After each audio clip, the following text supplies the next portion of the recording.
Protesters in Kiev clash with police. Tensions are mounting, with President Viktor Yanukovych refusing to sign a free trade deal with the European Union.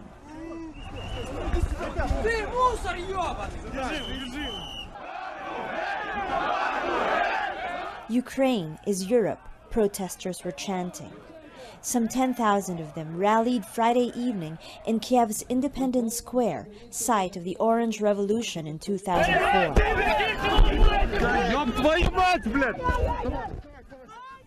Several people were injured, including a Reuters photographer who was hit on the head. The clashes broke when protesters tried preventing police from removing two vans used by supporters of the opposition. Opposition leaders demanded the resignation of Yanukovych, accusing his government of corruption. Speaking to supporters, former heavyweight boxing champion Vitaly Klitschko said the authorities must be held responsible for not signing the EU agreement, and we must make sure they no longer exist.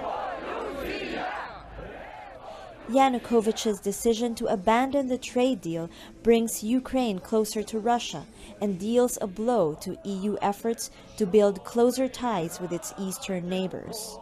U.S. Senator John McCain, a leading Republican voice on foreign policy, spent time with opposition leaders on Saturday. We're having very good meetings, and I'm looking forward to meeting with our opposition leaders tonight and tomorrow and in the square, and I'm proud of the people of Ukraine and their steadfast efforts for democracy for their country. Привіт, Ukraine! People of Ukraine, this is your moment. Народи український, це ваш момент. This is about you, no one else. Це про вас. This is about the future you want for your country. This is about the future you deserve. Це про ваше майбутнє, про майбутнє вашої країни. Це про майбутнє, на яке ви заслуговуєте. A future in Europe. Майбутнє Європи. A future of peace. Майбутнє миру. With all of your neighbors. Майбутнє всіх ваших сусідів. The free world is with you. America is with you. I am with you. And the destiny you seek lies in Europe. І ваша доля, як ми вважаємо, знаходиться в об'єднаній Європі. Ukraine will make Europe better, and Europe will make Ukraine better. I really do come to you this morning with a heavy heart.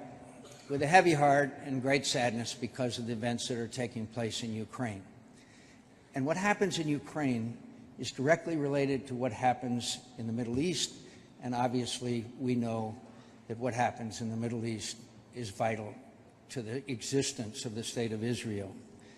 I'm not going to go through the history of Ukraine with you, but the fact is Crimea is a sovereign part of the sovereign nation of Ukraine. And the people of Ukraine, by the hundreds of thousands, went to a square in sub-freezing weather that's saying that they did not want to be part of Putin's Russia. And that's what it was all about. And now that the Olympics are over, immediately afterwards, we now see the occupation of Crimea. And by the way, in case you missed it, one of the reasons why there's a majority population of Russians in Crimea is because Stalin exported all the Tatars. Over half of them were killed as he deported them from the Crimea. But the fact is that this is a blatant act on the part of Vladimir Putin, and one that must be unacceptable to the world community. It cannot stand.